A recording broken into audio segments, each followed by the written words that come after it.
CEO Millionaire hadn't danced in 6 years until he heard the song of a new secretary. Richard stood at his window, watching traffic crawl through downtown Dallas. His reflection stared back. A man who'd spent 6 years building armor around his heart, only to have it shattered by a secretary's unconscious melody. Have you ever heard a sound that stopped time? Hi viewers, kindly tell us where you're watching from and what time it is. Warm welcome to the family. Enjoy the story. The most powerful man in Dallas hadn't moved to music in 6 years, until a secretary's hum made him forget who he was supposed to be. Richard Wallace stood frozen in his corner office, watching Maya Johnson sort through client files while humming a melody that hit him like lightning. The sound was raw, haunting, filled with pain, yet somehow beautiful. His expensive Italian shoes shifted against the marble floor as something deep inside his chest cracked open. Have you ever heard a sound that stopped time? Do you know what it feels like when someone accidentally touches the part of you that you've kept locked away? Richard Wallace built walls for a reason, and Maya Johnson was about to tear them all down. Stay with me to discover why one song changed everything. The 26-year-old from Atlanta had no idea she was humming. Her fingers danced across the paperwork as the melody flowed from her lips, a gospel tune her grandmother sang during Sunday morning services back home. The Dallas skyline stretched beyond floor-to-ceiling windows, but Maya's mind was somewhere else entirely. Then Richard did something that made his executives freeze mid-conversation. He began to dance. Not the stiff corporate shuffle at company parties. Real dancing. His body moved like water, following rhythms that had been buried since that terrible night in New York. His shoulders relaxed, his head tilted back, and for 30 seconds, the ruthless O disappeared. Maya looked up and gasped. 3 executives stood with their mouths open. Someone's coffee cup hit the floor. Another pulled out their phone. "Mr. Wallace?" Maya whispered, her voice cutting through the moment like glass. Richard's eyes snapped open. Reality crashed back as he saw the shocked faces, the recording phones, the way Maya stared at him like he'd lost his mind. Heat flooded his cheeks, an emotion he hadn't felt in years. Excuse me," he stammered, straightening his tie and rushing toward his private bathroom. But it was too late. The video was already uploading. Within an hour, #SeoDances was trending across every platform. The comments poured in like water through a dam. "OMG, did y'all see this? Who is that woman? Wallace Industries stock about to tank. That man can move, though." Maya sat at her desk, hands shaking as she watched the numbers climb. 50,000 views, 100,000, 500,000. Her stomach twisted with guilt and confusion. What had she done? Richard emerged from his bathroom, face composed but eyes still wild. He walked to his desk without looking at anyone, but Maya caught the slight tremor in his hands as he reached for his phone. The call started immediately. Board members, investors, reporters. "Sir," Maya stood up, her voice barely audible. "I'm so sorry. I didn't know." "Don't." His voice was sharp, but when he looked at her, something soft flickered in his expression. "This isn't your fault." But Maya heard what he didn't say. "This changes everything."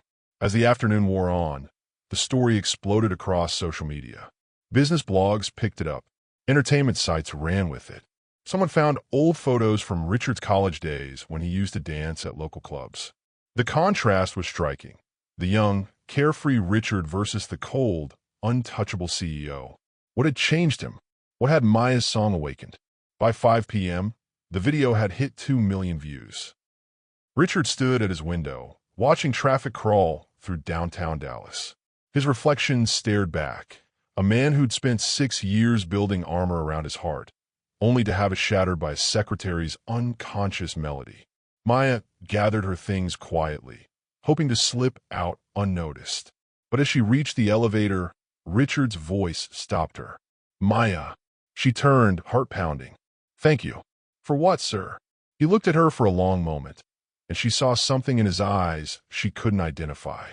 Pain, maybe, or hunger, for reminding me who I used to be. As the video hit 1 million views, Richard's phone buzzed with a message from the one person he never wanted to hear from again. Saw the news. "We need to talk." "Victoria." She came to Dallas with nothing but a suitcase and a voice that could heal wounds she didn't know existed. Maya Johnson had arrived in Texas 3 weeks earlier with $247 in her checking account and a prayer that God would make a way. The temp agency called it a miracle placement, personal secretary to the CEO of Wallace Industries. Maya called it desperation with a fancy title. Her studio apartment in Deep Ellum smelled like Georgia peach air freshener and hope. The walls were thin enough to hear her neighbor's television, but it was hers. After losing her job at the Atlanta nonprofit when funding dried up, she'd spent 2 months sleeping on her cousin's couch before deciding to start over somewhere new. Have you ever taken a leap of faith that scared you? Tell me about the moment you left everything behind for a chance. Maya hadn't planned on humming that morning. The melody just slipped out while she organized files. The same song her grandmother used to sing while cooking Sunday dinner. His eyes on the sparrow, and I know he watches me. It was comfort music, the kind that wrapped around your heart during hard times. She had no idea Richard Wallace was studying her.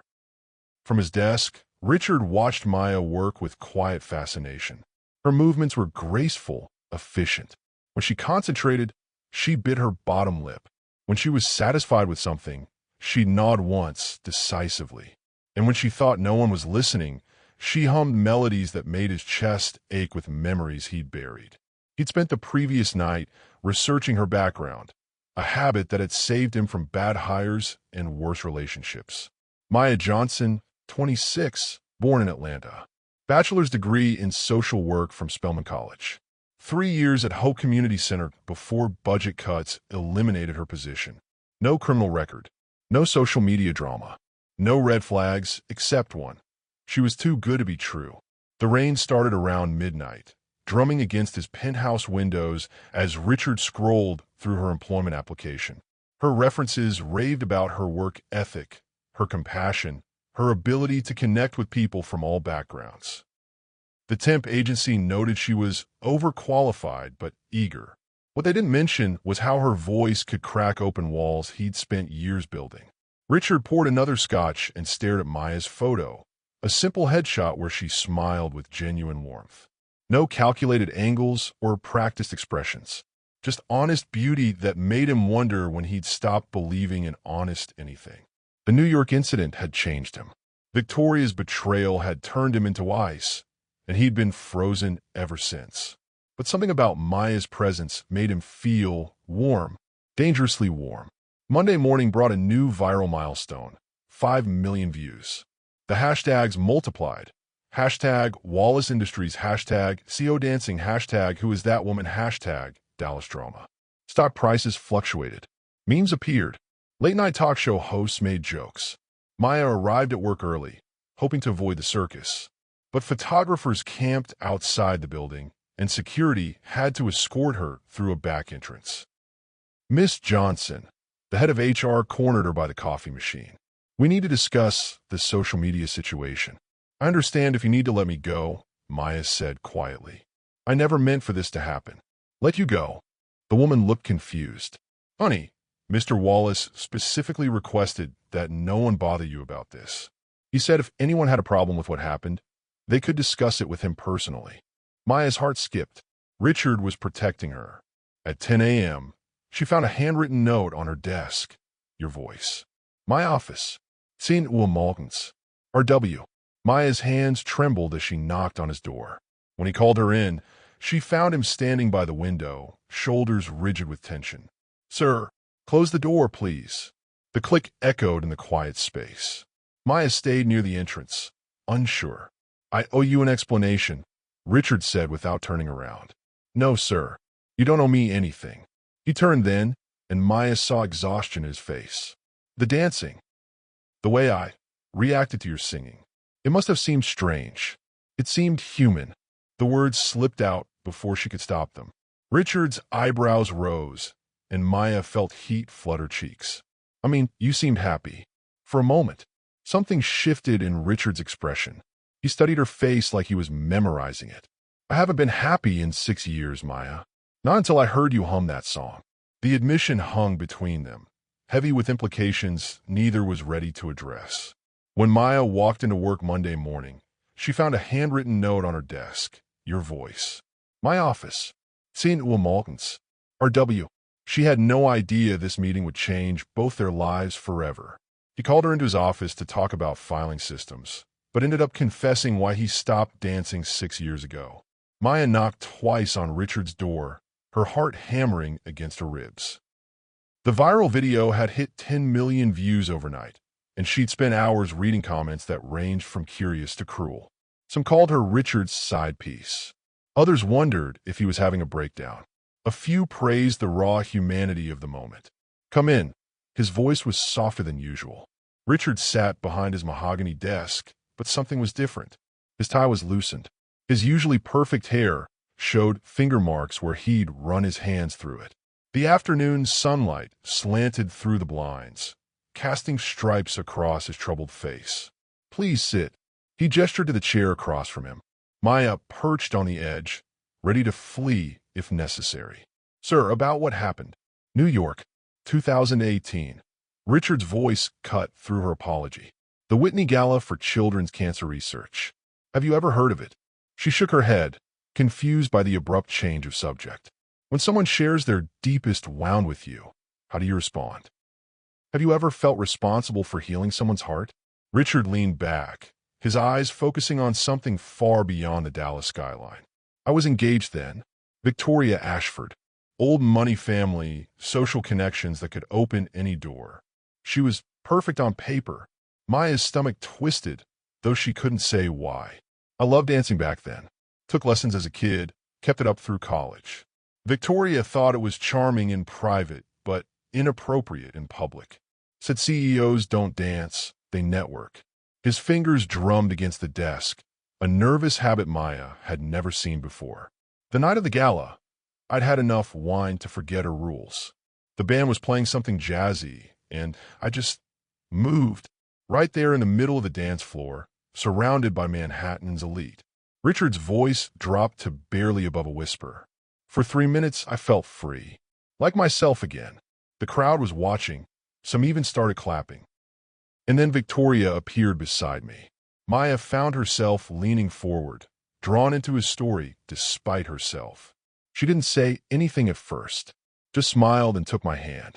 I thought she was finally seeing me, accepting who I really was.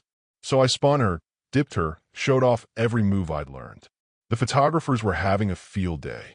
The pain in Richard's eyes made Maya's chest ache. Later, in the car, she destroyed me. Called me an embarrassment, said I'd made us both look like fools. But the real blow came the next morning when I saw the headlines. CEO's dance floor breakdown and Richard Wallace's midlife crisis goes public. Maya's hands clenched in her lap. That's horrible. Victoria had fed quotes to the reporters.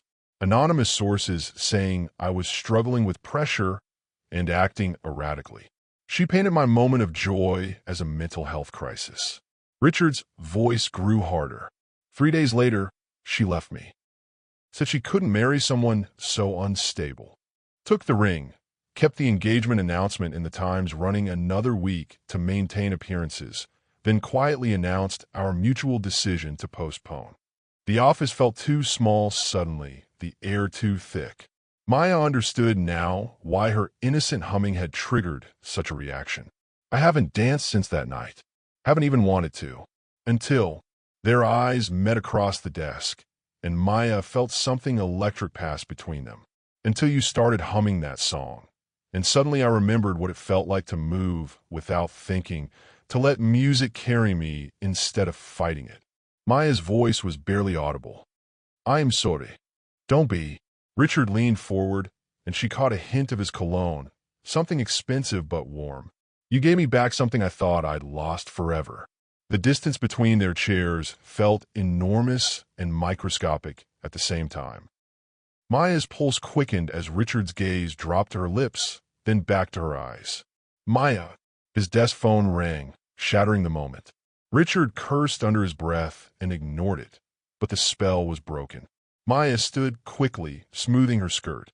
I should get back to work. Wait. He was around the desk, in 2 steps, close enough that she could see golden flecks in his brown eyes. There's something else.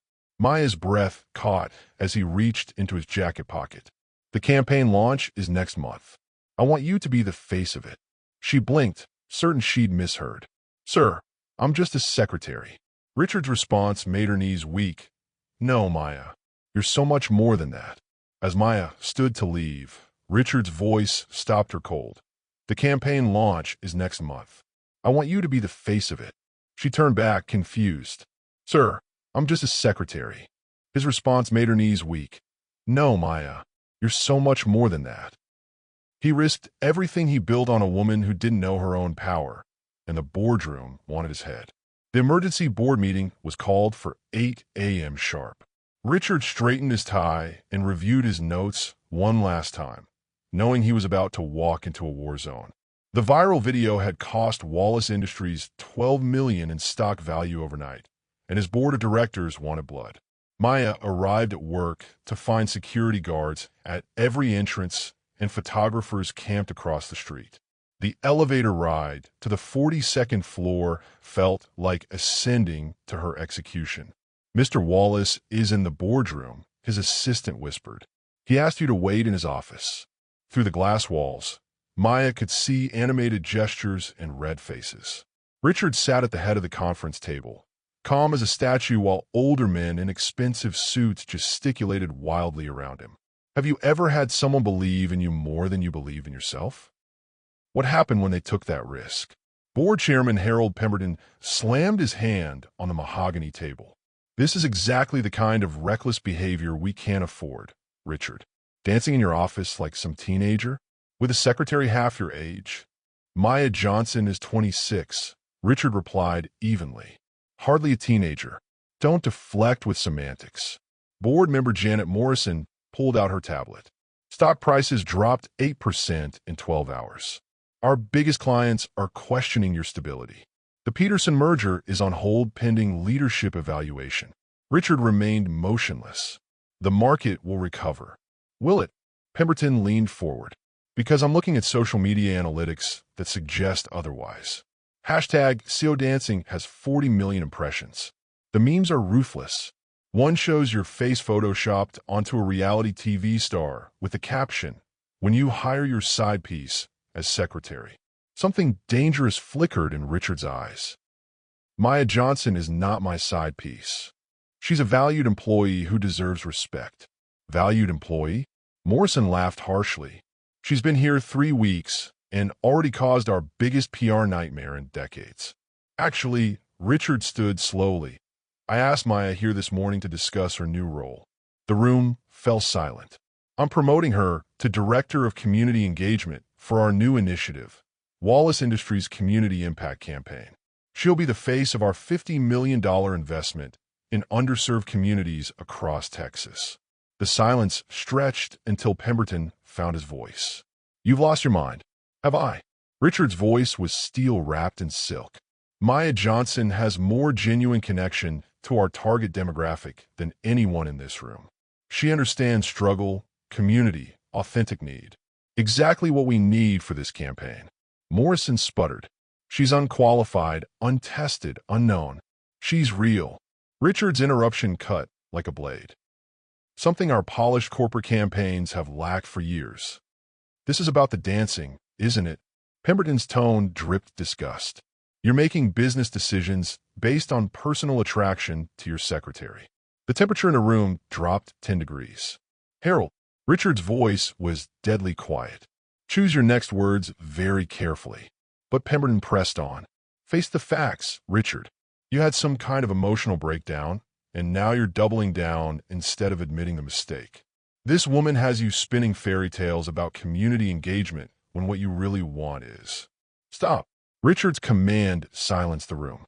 "Maya Johnson will be introduced as our new director at tomorrow's press conference.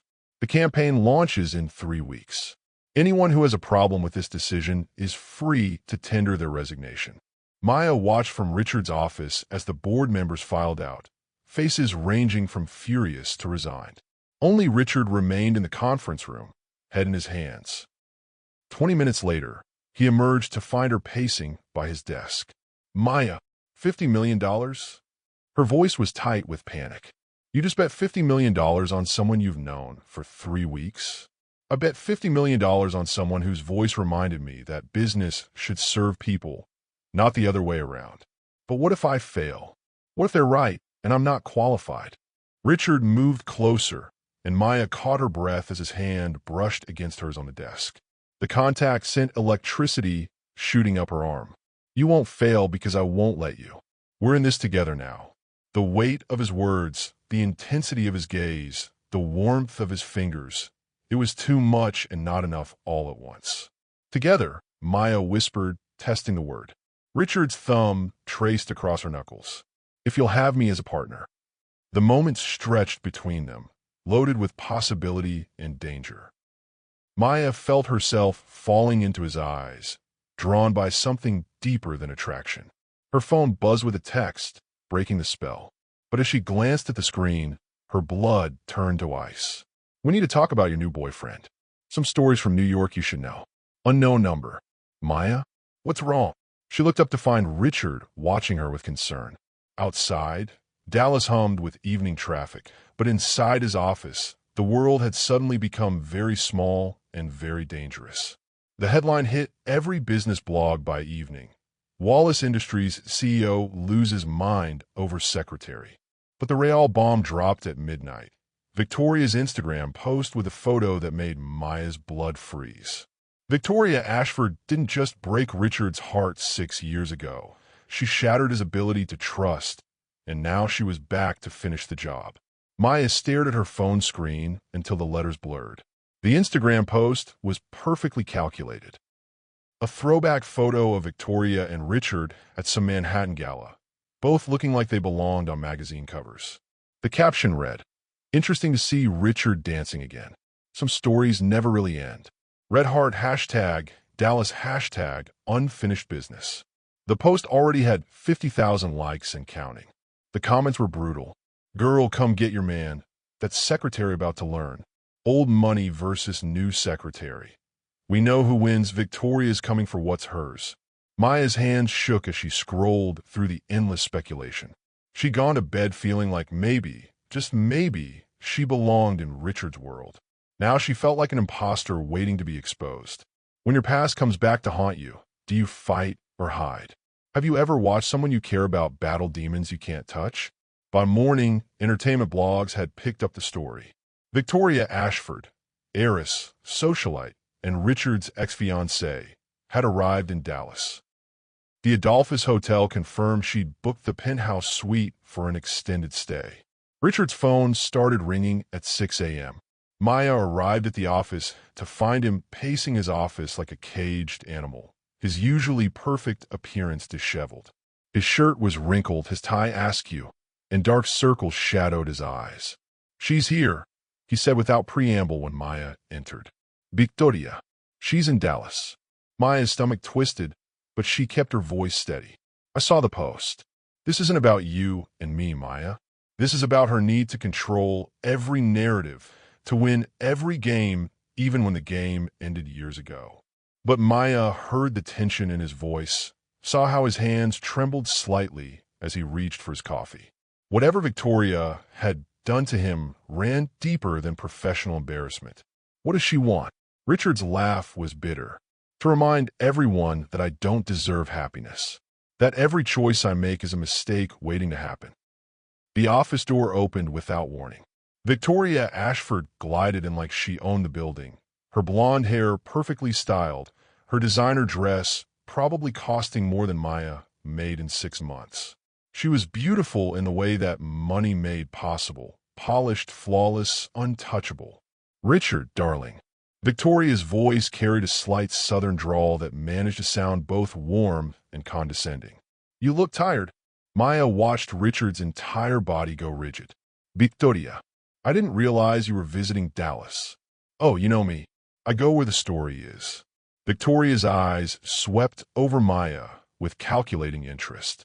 "And you must be the secretary everyone's talking about." "Maya, is it?" "Maya Johnson, Director of Community Engagement." Maya stood straighter, refusing to be diminished. Victoria's smile was sharp as glass. "How wonderful. A promotion already." Richard always did have a soft spot for projects. The insult landed like a slap, But Maya kept her expression neutral. She'd grown up in Atlanta neighborhoods where mean girls wore different clothes but used the same weapons. "What do you want, Victoria?" Richard's voice cut through the tension. "To catch up, of course. It's been 6 years since our last real conversation. I thought we could have dinner, discuss old times. I have so many stories about New York that your new employee might find fascinating." The threat was wrapped in silk, but it was clear as day. Victoria knew secrets, and she wasn't afraid to use them. "I'm busy," Richard said flatly. "Oh, I'm sure you are. Building campaigns around unqualified staff, making business decisions with your heart instead of your head." Victoria's tone remained sweet, but her eyes were ice. "Some patterns never change, do they?" Maya felt her temper rise. "I think you should leave." Victoria turned to her with genuine surprise, as if she'd forgotten Maya could speak. "Excuse me?" "You heard me. This is a place of business, not a social club. Mr. Wallace has work to do." For a moment, Victoria's mask slipped, revealing something ugly underneath. Then she smiled again, wider this time. "How refreshing. Richard, your secretary has quite the backbone. I can see why you're so invested in her success." The way she said invested made Maya's skin crawl. "I'll be in town for a while," Victoria continued, gathering her purse.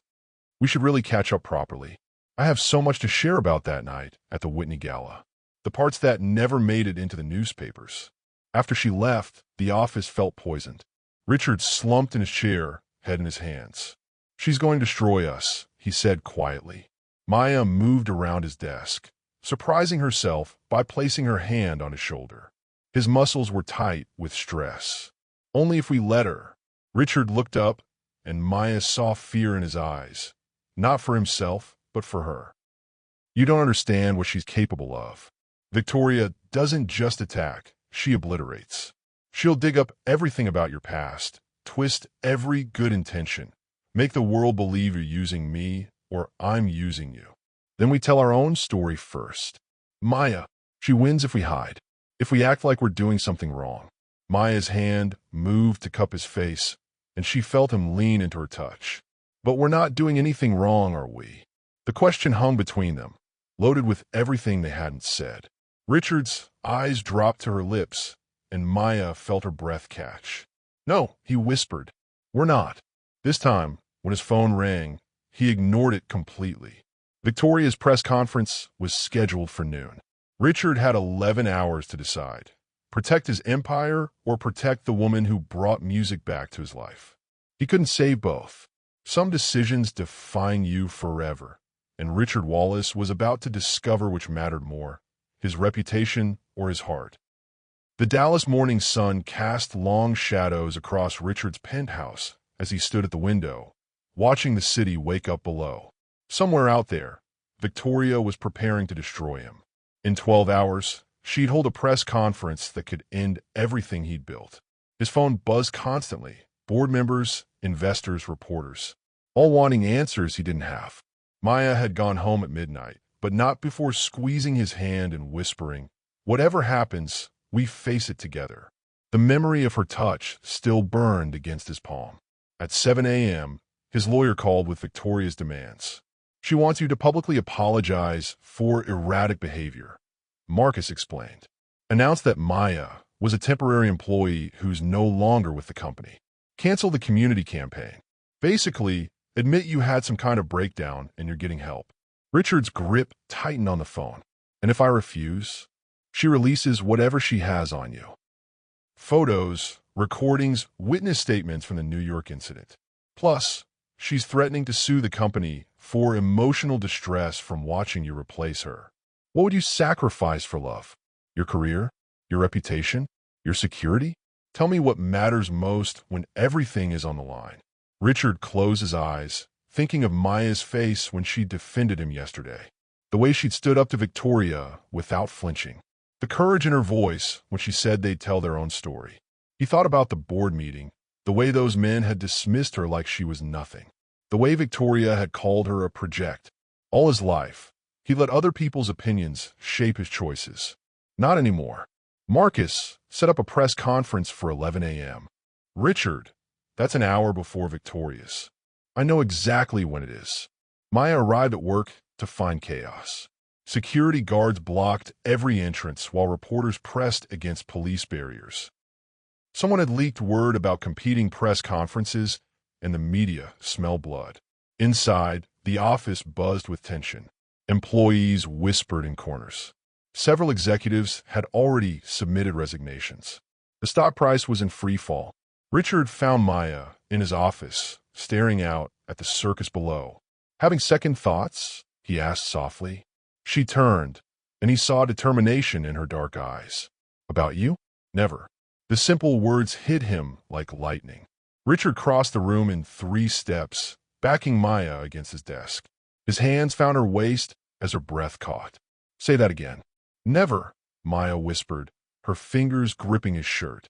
Richard's forehead touched hers, his voice rough with emotion. I'm about to lose everything, Maya. My company, my reputation, maybe my fortune. Are you sure you want to go down with this ship? Maya's answer came in the form of her lips against his, soft, desperate, full of promise. For a moment, the world outside disappeared. There was only the taste of her, the way she melted against him, the rightness of holding her close. A knock on the door broke them apart. Richard's assistant peeked in, her face flushed. Mr. Wallace? The press conference setup is ready. And Victoria Ashford is downstairs. She wants to see you before you go on camera. Richard's jaw tightened. Send her up. Richard, no, Maya started. I need to face her. End this once and for all. Victoria swept into the office 5 minutes later, looking like she'd stepped off a magazine cover. But Maya noticed the slight tension around her eyes, the way her smile didn't quite reach them. Richard, darling, last chance to be reasonable. I'm being reasonable, for the first time in years. Victoria's laugh was brittle. You call throwing away a billion-dollar company for some secretary reasonable? This is exactly what happened in New York. You lost your mind over music and made a fool of yourself. I made a fool of myself by listening to you. Richard shot back. By believing I was something to be ashamed of instead of celebrated. And look how that turned out. Victoria's voice turned vicious. Your little dance cost you everything. Your reputation, your engagement, your self-respect. Now you're making the same mistake with her. She pointed at Maya like she was something distasteful. Maya isn't a mistake, Richard said quietly. She's the best thing that's happened to me since I met you. And that's saying something, because meeting you nearly destroyed me. Victoria's composure cracked. You think she cares about you? She's using you, Richard. Poor girl from Atlanta sees rich CEO, starts singing his favorite songs, plays the innocent act. It's older than time. Maya had heard enough. You're wrong. Victoria turned, eyebrows raised. Excuse me? You're wrong about me, wrong about him, wrong about everything. Maya stepped forward, her voice steady despite the fury in her chest. I didn't know who Richard was when I started humming. I didn't know about his past, his money, or his company. I was just trying to get through another day at a job I needed to survive. How convenient. I'm not finished. Maya's interruption silenced Victoria. You want to know what I see when I look at Richard?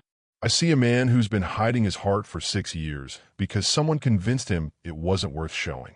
I see someone who built walls so high he forgot there was light on the other side. Maya moved closer to Richard, taking his hand. And yeah, I care about him. Not because he's rich or powerful, but because when I sing, he remembers how to dance. When I laugh, he smiles like he'd forgotten how. That's not using someone. That's loving them. The words hung in the air like a challenge. Victoria's face went pale, then red. Love? She practically spat the word. You've known him 3 weeks. Sometimes that's all it takes to recognize home. Richard squeezed Maya's hand, and she felt his entire body relaxing beside her. Victoria gathered her purse with sharp, angry movements. Fine, destroy yourself over her. But when she leaves you for someone younger, richer, more interesting, remember this conversation. Victoria. Richard's voice stopped her at the door. I forgive you. She whipped around, eyes wide. For New York. For the lies. For trying to convince me I was broken instead of just human. I forgive you, and I'm grateful. Grateful? Victoria's voice cracked. If you hadn't left me, I never would have been free to find her. As the video hit 1 million views, Richard's phone buzzed with a message from the one person he never wanted to hear from again. Saw the news. We need to talk. Victoria. But as Maya prepared to expose the truth, she received a photo that stopped her cold. Richard entering Victoria's hotel room that very morning. Was he betraying her, or was this another setup? The night that destroyed Richard Wallace wasn't what anyone thought, and the person who could prove it had been hiding in plain sight for 6 years. The anonymous text arrived on Maya's phone at exactly 11:30 p.m. Meet me in the parking garage. Level B3. Come alone. I have proof about New York. Maya stared at the message, her heart pounding. She was alone in her apartment, having spent the evening avoiding news coverage of the dueling press conferences. Richards had gone viral for all the right reasons. His passionate defense of their relationship, his announcement that the community campaign would proceed as planned. Victoria's had been a disaster, her bitter accusations making her look petty and desperate. But now this, a stranger claiming to have proof about what really happened 6 years ago. Have you ever fought for someone's truth when the world believed lies? What drives you to stand up for what's right? Maya grabbed her keys. She had to know. The parking garage was nearly empty at this hour. Maya's footsteps echoed off concrete walls as she made her way to the 3rd level below ground. The city felt miles away down here, just shadows and the hum of ventilation systems. Miss Johnson. Maya spun around to find a woman in her 50s emerging from behind a concrete pillar. She was ordinary looking, with graying hair and kind eyes behind wire-rimmed glasses. I'm Linda Chun. I was the event coordinator for the Whitney Gala in 2018. Maya's pulse quickened. You have information about that night? Linda nodded, pulling out an iPad. I've been following the news coverage. Watching that woman lie about Richard Wallace makes me sick. I should have spoken up years ago, but she threatened my job, my reputation, everything. What really happened? Linda swiped to a video file. Security footage. The gala hired me to coordinate with their surveillance team for VIP protection. I kept copies of everything. The screen showed a wide angle of the Whitney's main ballroom, timestamp showing the night in question. Maya watched Richard dancing exactly as he described, joyful, free, completely in the moment. The crowd was indeed watching, many smiling and clapping along. He looks happy, Maya whispered. He was. Everyone was enjoying it. Even Victoria at first. Look, Linda rewound the footage. There was Victoria, laughing and applauding as Richard spun her around. For a brief moment, she looked genuinely delighted. So what changed? Linda fast-forwarded to later in the evening. Watch Victoria's face when the photographer approaches. Maya saw it clearly. The moment Victoria noticed professional cameras capturing Richard's impromptu performance. Her expression shifted from joy to calculation to anger in seconds. She realized the photos would be published. Maya breathed. Exactly. And here's what really happened in the car afterward. Linda swiped to audio files. Victoria didn't know the limo had recording capabilities for security purposes. The driver gave me this. Victoria's voice crackled through the iPad speaker. Do you have any idea how embarrassing that was? Dancing like some club kid in front of the Astors and the Vanderbilts? I looked like I was engaged to a child. Richard's voice was confused, hurt. I thought you enjoyed it. You were smiling, laughing. I was managing the situation, trying to minimize the damage. Richard, my family has been in New York society for generations. We don't make spectacles of ourselves. It was just dancing, Victoria. Just a moment of happiness. Happiness? You call humiliating me in front of everyone happiness? Well, let me tell you what's going to happen. Those photos will never see print. I have connections at every major publication, and you're going to issue a statement about stress and pressure affecting your judgment. I'm not apologizing for being human. Then you're not marrying me. Maya's hands clenched. The manipulation was crystal clear. Victoria had orchestrated the entire narrative, turning Richard's joy into shame. There's more, Linda said grimly. The next morning, a new audio file played. Victoria's voice, but this time on a phone call. Yes, I need you to run the story we discussed. No, make sure you emphasize erratic behavior and concerning changes in judgment. What do you mean Richard's people are denying it? I'm giving you exclusive quotes as his fiancée, well, soon-to-be ex-fiancée. Maya felt sick. She fed the story to the press herself. Gets worse. She coached 3 anonymous sources to corroborate her version, all friends of her family who weren't even at the gala. Linda showed Maya a series of text messages between Victoria and her socialite friends, plotting exactly how to frame Richard's dancing as a mental breakdown. Why didn't you come forward sooner? Linda's face crumpled. Victoria's father owns the company I work for. She made it clear that if I ever contradicted her version of events, I'd never work in New York again. I have 2 kids, a mortgage. I was terrified, but you kept the evidence. Insurance policy. I never thought I'd need it until I saw what she's trying to do to you and Richard now. Maya's phone buzzed with a text from Richard. Where are you? Need to see you. I have to go, Maya said, downloading the files Linda had shown her. But this changes everything. Linda grabbed her arm. Be careful. Victoria is not just manipulative. She's dangerous when cornered. Don't underestimate what she'll do to protect herself. Maya drove toward Richard's penthouse with her mind racing. The evidence was damning. Proof that Victoria had orchestrated the entire New York scandal, turning Richard's moment of joy into career-damaging headlines. But as she pulled into his building's parking garage, her phone chimed with a photo message from an unknown number. The image made her blood freeze. Richard entering Victoria's hotel room earlier that afternoon, his hand on her lower back as he guided her inside. The timestamp showed 3 p.m., right after their confrontation in his office. Maya's hands shook as she stared at the photo. After everything Victoria had put him through, after their passionate kiss and promises to face the future together, had Richard gone running back to his ex? The evidence was damning. Victoria had orchestrated everything. But as Maya prepared to expose the truth, she received a photo that stopped her cold. Richard entering Victoria's hotel room that very morning. Was he betraying her, or was this another setup? Trust is built in drops and lost in buckets, and Maya was about to discover if Richard Wallace was worth believing in. Maya sat at her car outside Richard's building for 20 minutes, staring at the photo on her phone. Richard's hand on Victoria's back. The intimate way he leaned toward her as they entered the hotel room. The timestamp, 3:17 p.m., just hours after he'd kissed Maya and promised they'd face everything together.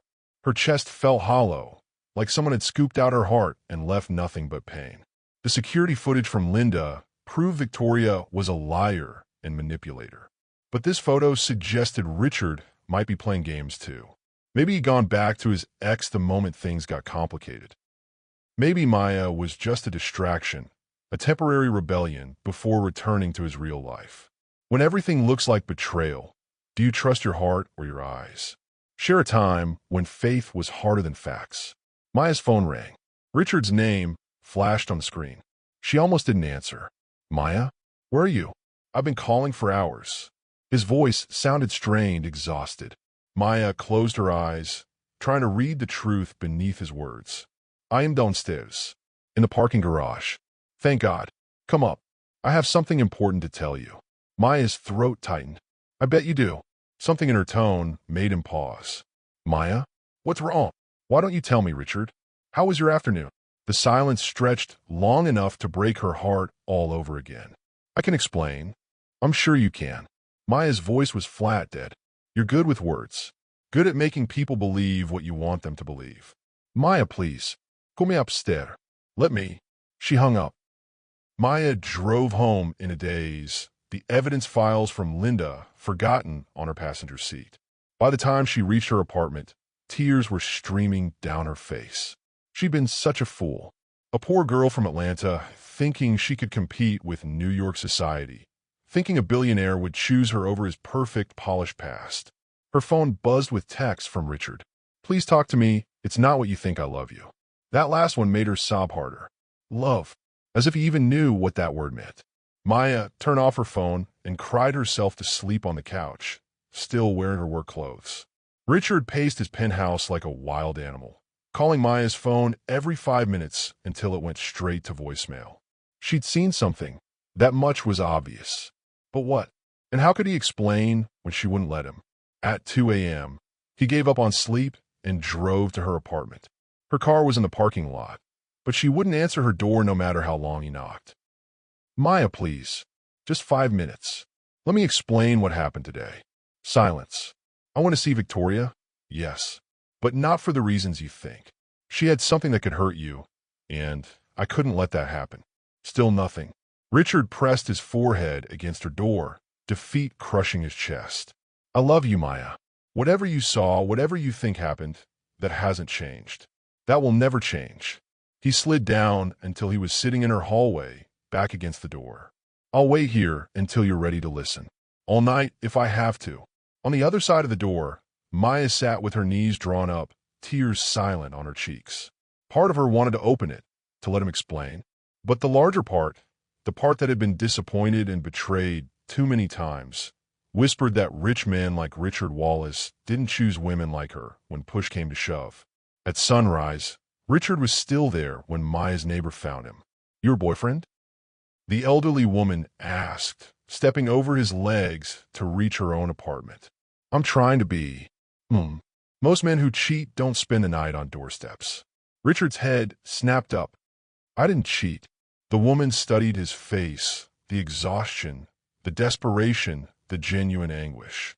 Then you better figure out how to prove it, son. That girl's been hurt before.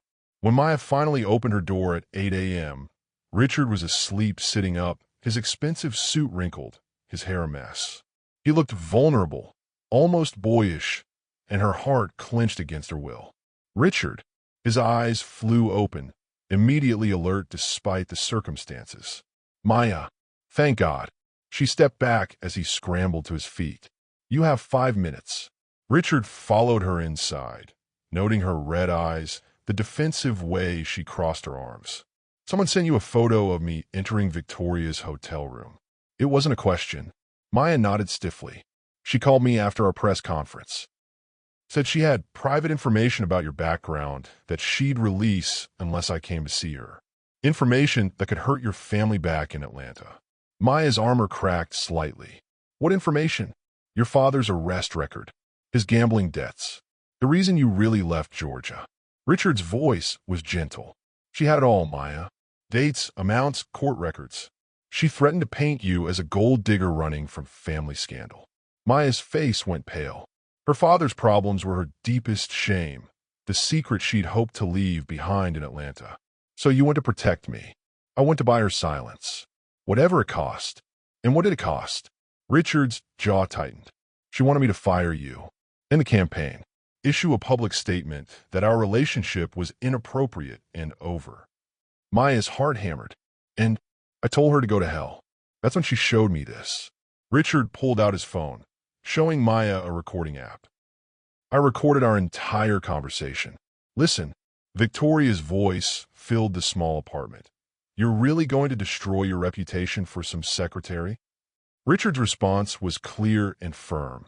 Maya Johnson is worth more than my reputation, more than this company, more than anything you could threaten me with. You'll regret this, Richard. The only thing I regret is wasting 6 years thinking I wasn't good enough for love. Maya showed me I was wrong. Maya's defenses crumbled. Richard, I stayed for 2 hours, letting her rage and threaten and try to manipulate me. And you know what I realized? She has no power over me anymore. Because I have something she never gave me. Someone who loves me for who I am, not who she thinks I should be. Maya threw herself into his arms, and Richard caught her, spinning her around the small living room as she laughed and cried at the same time. I'm sorry, she whispered against his neck. I should have trusted you. No, you should have asked me. We're partners now, remember? No secrets, no assumptions, just truth. Maya pulled back to look at his face. Partners. In everything. As they kissed, Maya's forgotten phone buzzed with a news alert. Victoria Ashford arrested on extortion charges. Richard's plan worked. He had Victoria's confession recorded. But Maya was gone, her resignation letter containing just 5 words that broke his heart. I can't do this anymore. She thought leaving would end the story, but sometimes love follows you home, demanding a different ending. The flight to Atlanta took 2 hours, but Maya felt like she'd traveled back in time. The humid Georgia air wrapped around her as she stepped off the plane, carrying the scent of magnolia and memories she'd tried to leave behind. Her grandmother's house in East Atlanta looked smaller than she remembered. The paint was peeling, the front porch sagged, but the flower boxes still overflowed with petunias, and the wind chimes still sang in the breeze. "Baby girl." Grandma Rose opened the screen door before Maya could knock, pulling her into arms that smelled like vanilla and wisdom. "I saw you on the news.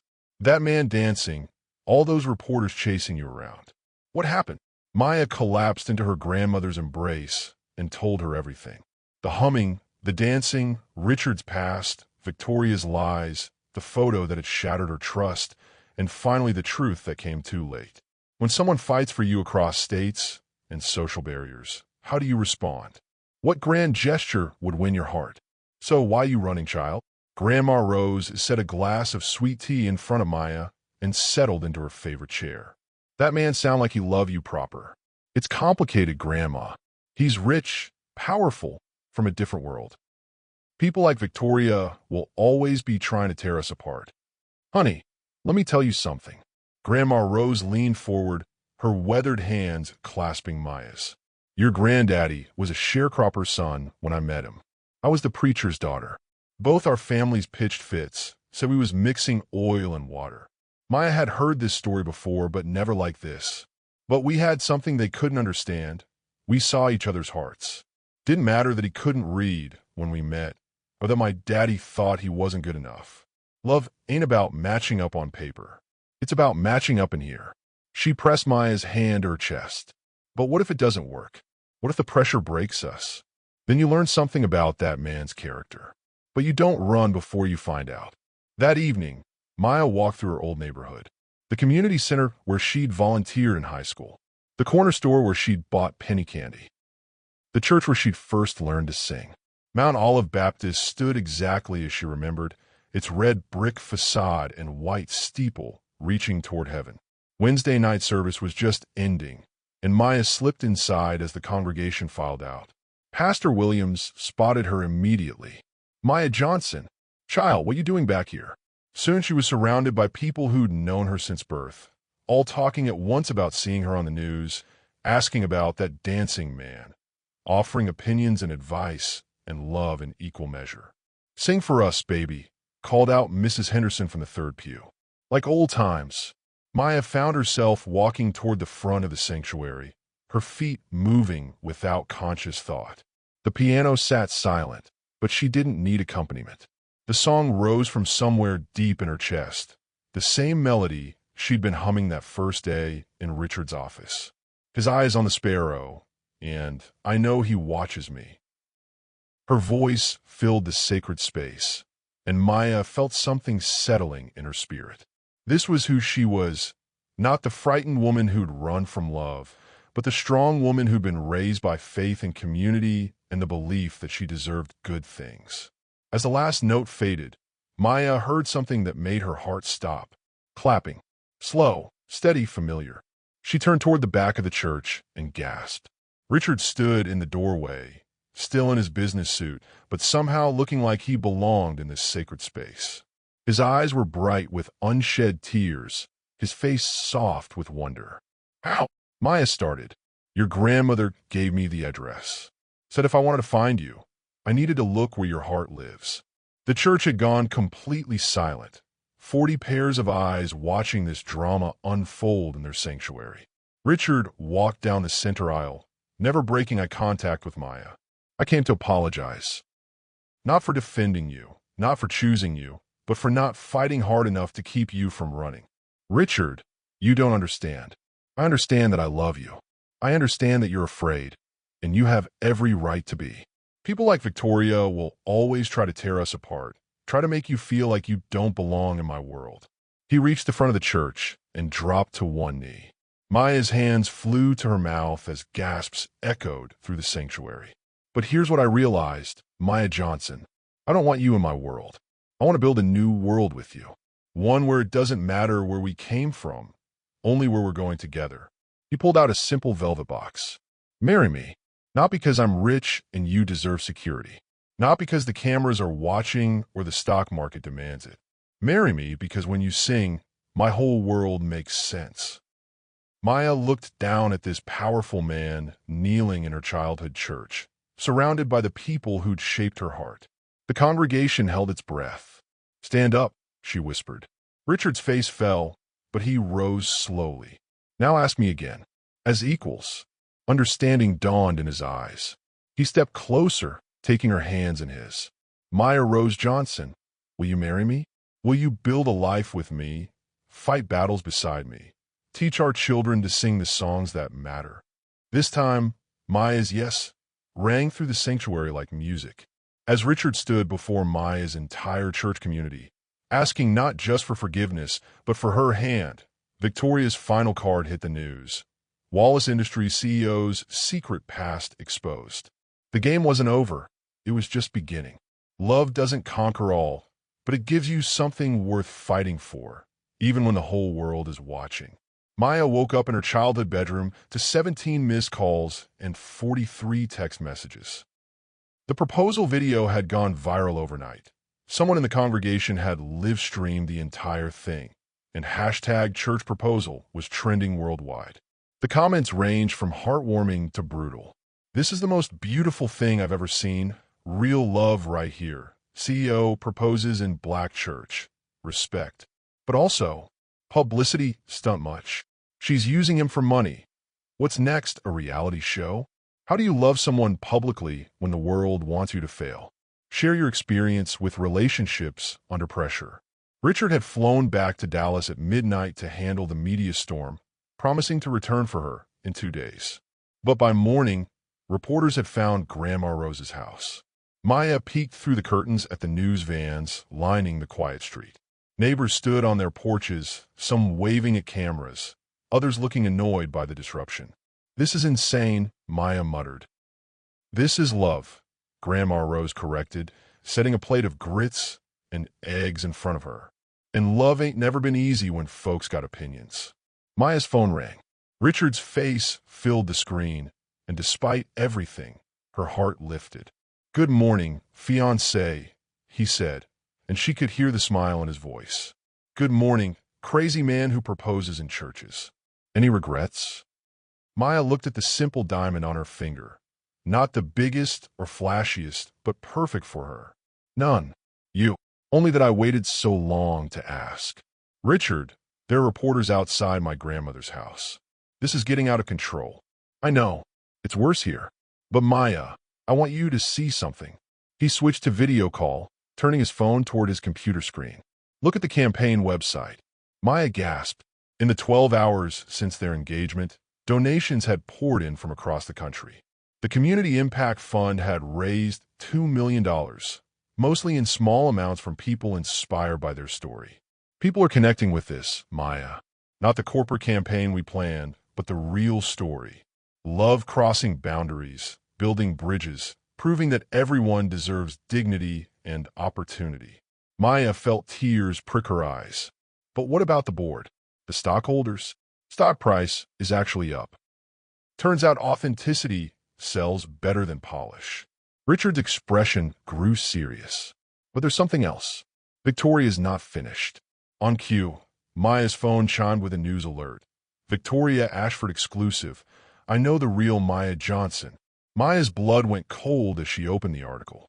Victoria had indeed released everything about her father, his gambling addiction, the debts that had forced them to move 3 times during Maya's teenage years, the arrest for writing bad checks when Maya was a senior in high school. But worse, Victoria had found Maya's college roommate, who claimed Maya had always been obsessed with rich men and had specifically targeted Richard after researching his net worth. "It's all lies," Maya whispered, reading the twisted version of her life story. "I know that. You know that. But people will believe it. Poor black girl from Atlanta going after wealthy white CEO. It fits their narrative perfectly." Maya felt the walls closing in. Social media was already exploding with the story, and half the comments were people calling her a gold digger, a manipulator, a fraud. "Come home," Richard said quietly. "Come back to Dallas. We'll face this together." Richard, maybe we should. Don't. His voice was sharp. Don't you dare suggest we give up. Not now. Not when we're this close to building something real. Maya looked at her grandmother, who'd been listening from the kitchen doorway. What would you do, Grandma? I'd fight, baby. I'd get up, put on my best dress, and show the world exactly who Maya Johnson really is.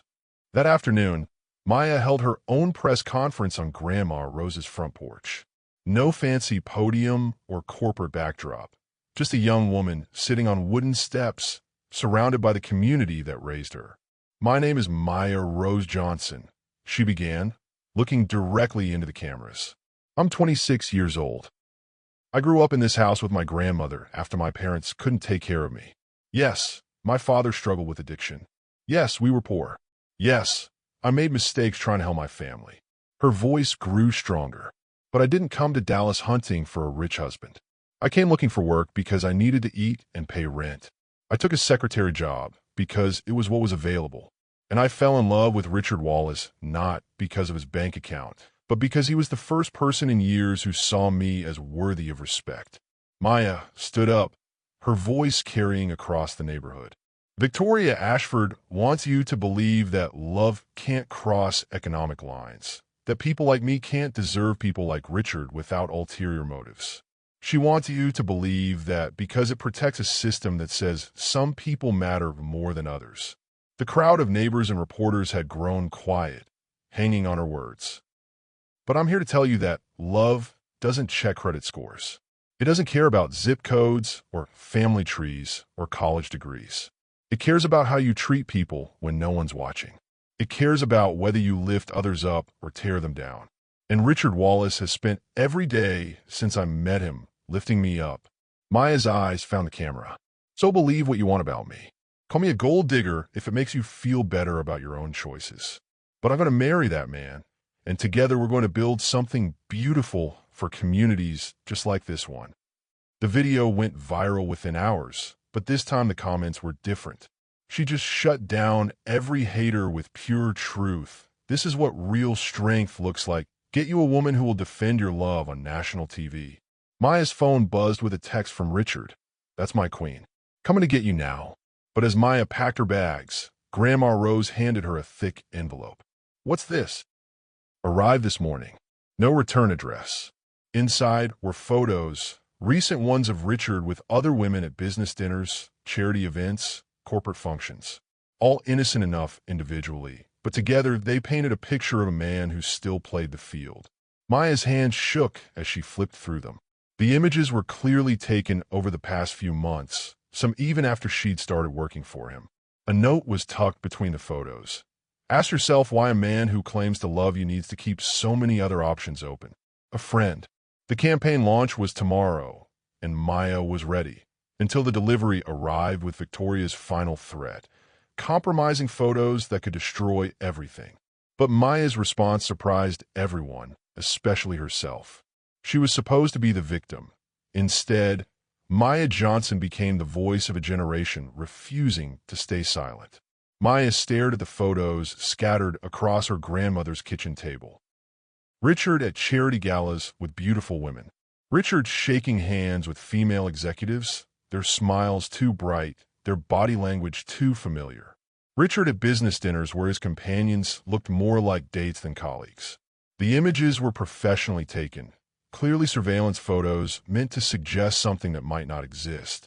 But doubt crept in anyway, cold and poisonous. That woman is playing with your head, Grandma Rose said firmly, looking over Maya's shoulder. These pictures don't show nothing but a man doing business. But look at this one. Maya held up a photo of Richard laughing with a stunning brunette at what appeared to be an intimate dinner. Look how comfortable they are together.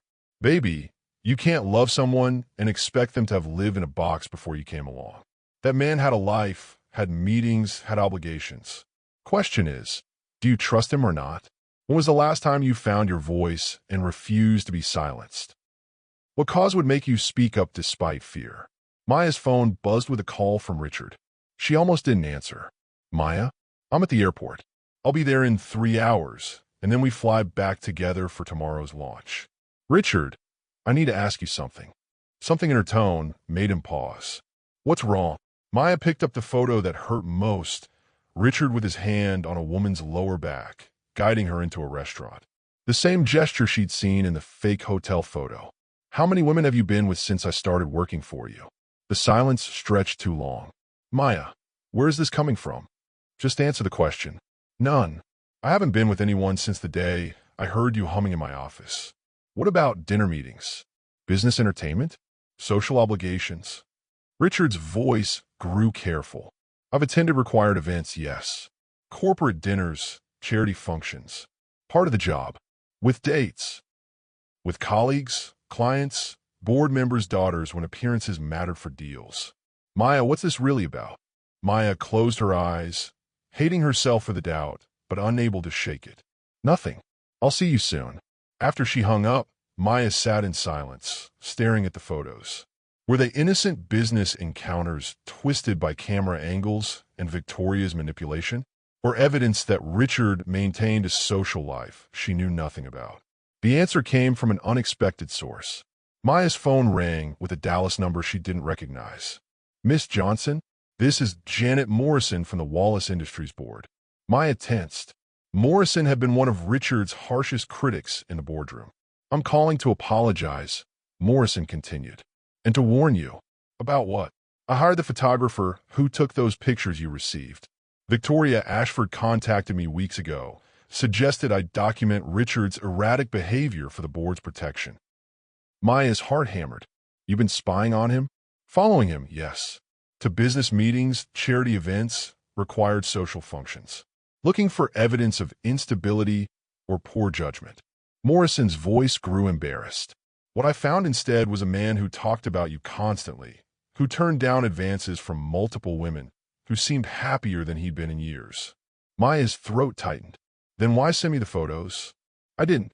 Victoria must have gotten copies from my investigator. She's trying to make routine business look like infidelity by removing context. Morrison continued. Miss Johnson, in 6 months of surveillance, I never saw Richard Wallace so much as flirt with another woman. Every photo in that envelope has an innocent explanation, which Victoria conveniently omitted. After hanging up, Maya felt foolish and relieved in equal measure. But beneath those emotions burned something stronger, anger. Victoria had played her last card, and Maya was done playing defense. The next morning, Maya stood backstage at the Dallas Convention Center, watching thousands of people fill the auditorium. The Community Impact Campaign launch had become the most anticipated corporate event in Texas history, with media coverage extending far beyond business news. Richard found her in the wings, handsome in his navy suit, but with worry lines creasing his eyes. You're sure about this? He asked, taking her hands. Maya looked past him at the crowd, community leaders, potential beneficiaries, reporters, and curious citizens drawn by their viral love story. I've never been more sure of anything.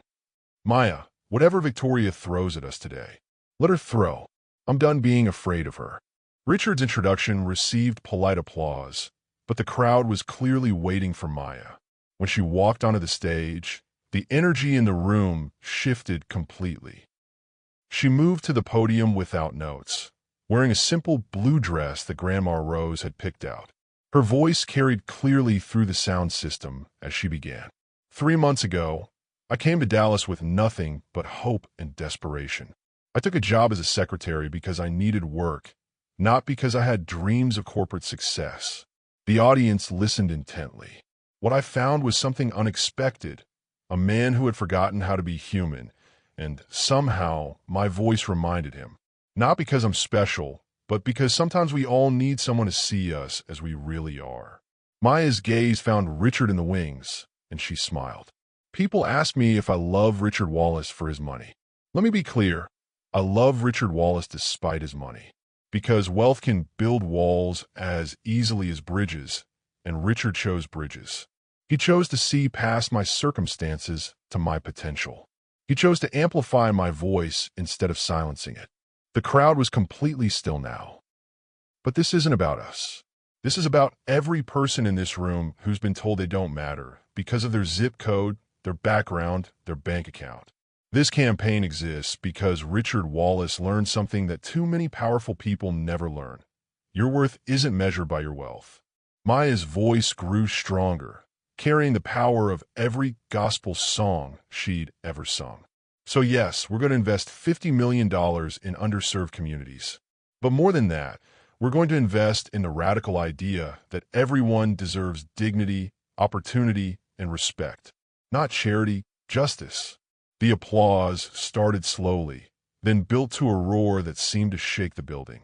And to anyone who thinks a girl from Atlanta can't stand beside a CEO from Dallas and demand better for our communities, watch us. As Maya finished her speech to thunderous applause, Richard joined her on stage. But instead of the prepared closing remarks, he took the microphone. Maya Johnson just demonstrated why she's not just my partner in life, but my equal in leadership. Effective immediately, she's being promoted to Executive Director of Community Impact with full authority over this initiative. The crowd erupted again, but Maya barely heard them. She was watching Richard's face, seeing pride and love and absolute certainty in his eyes. As they walked off stage together, Maya's phone buzzed with breaking news alerts. But for once, she didn't need to check them. She could tell from the energy in the room, from the standing ovation that lasted 5 minutes, from the tears in the eyes of community leaders in the front row. This time they'd won. As Maya finished her speech to thunderous applause, Richard's phone buzzed with news that changed everything. Victoria had been arrested, but not for what they expected. The real story was just beginning. Victoria was just the puppet. The real puppet master had been pulling strings from the shadows, and Richard Wallace was always the target. The FBI arrived at Wallace Industries at 6 a.m., 3 hours after Maya's triumphant speech. Maya was still in Richard's penthouse, celebrating with champagne and planning their wedding, when his phone started ringing with panic calls from security. "Sir, federal agents are in the lobby with warrants. They're asking for you and all financial records from the past 5 years." Richard's face went white. "What kind of warrants?" "Securities fraud, sir. Insider trading. Money laundering." Maya watched her fiancé transform from confident CEO to trapped animal in seconds. "Richard, what's happening?" "I don't know." But his voice carried a tremor that suggested he suspected more than he was saying. "When your everything falls apart, who do you want standing beside you? What does loyalty look like when the stakes are real?" By 8 a.m., the news broke across every channel. Wallace Industries under federal investigation. The stock price plummeted 40% in the first hour of trading. Employees gathered in confused clusters as FBI agents carried boxes of documents from the executive floors. Maya stood beside Richard in his office as Agent Sarah Chun explained the charges. "Mr. Wallace, we have evidence suggesting systematic manipulation of stock prices, insider trading schemes, and the use of corporate funds for personal enrichment dating back 6 years." Richard's jaw tightened. "That's impossible. I've never engaged in insider trading. Perhaps not knowingly." Agent Chin spread photos across his desk. "But someone with access to your accounts, your email, your trading authorizations has been very busy." Maya gasped. The photos showed financial transactions, email communications, and trading records, all appearing to come from Richard's personal accounts. Millions of dollars in suspicious trades, perfectly timed to benefit from information only a CEO would possess. "This is fabricated," Richard said firmly. "Someone's framing me. That's what we're hoping to determine. But until then, all corporate accounts are frozen, and you're not permitted to leave the state." Agent Chun gathered the photos. "Oh, and Mr. Wallace? Your business partner Thomas Hartley has agreed to cooperate with our investigation. He's provided some very interesting information about your activities." After the FBI left, Richard sat in stunned silence. Thomas Hartley, his trusted partner of 15 years, best man at his almost wedding to Victoria, the person who'd helped build Wallace Industries from a small investment firm to a billion-dollar company. "He's behind this," Richard said quietly. "Thomas? Why would he destroy the company he helped build?" Richard's phone buzzed with a text from an unknown number. "Check your email." "A friend." The email contained a single video file. Richard opened it with shaking hands. The footage showed Thomas in what appeared to be a private meeting, but the audio was crystal clear. 6 years of planning, and it's finally working. Richard never suspected I was behind the New York incident. Victoria was useful, a perfect distraction while I positioned myself for the takeover. Maya's blood ran cold as she recognized the other voice in the video, Harold Pemberton, the board chairman. The FBI investigation will destroy him, Pemberton said. Richard will be so focused on fighting federal charges that he won't notice us consolidating control of the board. Thomas laughed. By the time the dust settles, Wallace Industries will be Hartley Industries, and Richard Wallace will be lucky to avoid prison. What about the girl? Maya. She's actually perfect. Her relationship with Richard makes him look even more unstable, more prone to poor judgment. The board will use it as additional evidence of his unfitness to lead. Richard's hands clenched into fists as he watched his oldest friend plot his destruction. But why? Maya whispered. The video provided the answer. Richard always thought he was the visionary, Thomas continued. But I was the one with real business sense. I made the deals, managed the money, built the relationships. He just got the credit because he was the face of the company. Maya felt sick. How long has this been going on? Years, apparently. Richard's voice was hollow. Thomas had access to everything. My email, my accounts, my signature authorization. He could have been manipulating trades, setting up fraudulent transactions, all while making it look like I was responsible. But Victoria was probably working with him from the beginning. The New York scandal, the engagement ending, her convenient return just when our relationship went public. All part of Thomas's long game. Maya's phone rang. Grandma Rose's contact appeared on screen. Baby girl, you need to see the news. Maya put the call on speaker as Grandma Rose continued. They're saying Richard stole money, that he's a criminal. They got that woman Victoria on TV again, saying she tried to warn people about his concerning behavior years ago. Maya looked at Richard, seeing defeat creeping into his eyes. Grandma, it's not true. Someone's framing him. I know that, child. Question is, what you going to do about it? Before Maya could answer, Richard's office door burst open. Thomas Hartley walked in with 2 security guards and Harold Pemberton, all wearing grim expressions. Richard, I'm sorry it's come to this. Thomas's voice carried false sympathy. The board has voted. You're suspended as CEO pending the outcome of the federal investigation. You can't do this, Thomas. This is my company. Actually, it's our company, and the board has a fiduciary duty to protect it from criminal leadership.